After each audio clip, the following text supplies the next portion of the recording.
বিটিওরের কাছে বনগুলিতে বেপরোয়া লরির ধাক্কায় একের পর এক দোকান গুড়িয়ে গেল। আমরা ঠিক যেখানে দাঁড়িয়ে রয়েছি দেখা যাচ্ছে যেখানে বালি পড়ে রয়েছে, এই বালি বোঝাই যে লরি, সেই লরি বিটিওরের ওপর দিয়ে যাচ্ছিল এবং ঠিক তখনই দেখা যাচ্ছে যে এই বিটি রোডের ঠিক পাশে বনগুলির মুখে সেখানে একের পর এক এই যে দোকান, কোনোটা চায়ের দোকান, কোনোটা স্টেশনারি বা কোনোটা এখানে জানা যাচ্ছে যে ফুলের দোকান এবং একাধিক দোকান এখানে রয়েছে, প্রায় 5টি বা তারও বেশি দোকান যেগুলো সম্পূর্ণভাবে ক্ষতিগ্রস্ত হয়েছে। ইতিমধ্যে এই লরির চালককে পুলিশ আটক করেছে এবং তার সাথে সাথে লরিটিকেও ধরা হয়েছে। কিন্তু এই ব্যাপক ক্ষতির মুখে দেখছেন যাদের দোকান তারা, এবং তারা যেটা জানাচ্ছেন যে পুজোর আগে তাদের ক্ষতির মুখে দেখতে হয়েছে।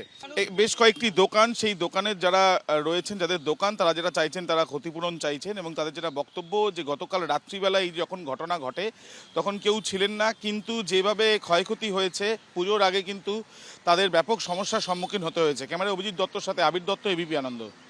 তো গাড়িটা টার্ন পয়েন্ট নিতে গিয়ে একটা গাড়িকে বাঁচাতে গিয়ে পাল্টি খেয়ে গেছে। দোকানে যা কন্ডিশন হয়েছে এখন টোটাল 5-6খানা দোকানকে টোটাল রিপেয়ারিং করতে হবে, এছাড়া কোনো পথ নেই। টনচিপ এবং বালি ফুল ওভারলোড গাড়িতে, যখন ওভারলোড গাড়ি যখন লোড হবে আপনার সামনে দাঁড়াতে ভয় খাবে, এত ওভারলোড গাড়ি সব। এগুলোই জোরে জোরে চালাচ্ছে। হ্যাঁ, সেগুলোই জোরে জোরে ফুল পিকআপে গাড়ি চালাতেছে।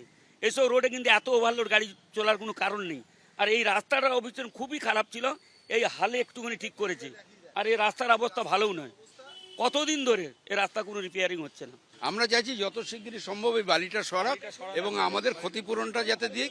আমরা গরিব মানুষ করে খাই।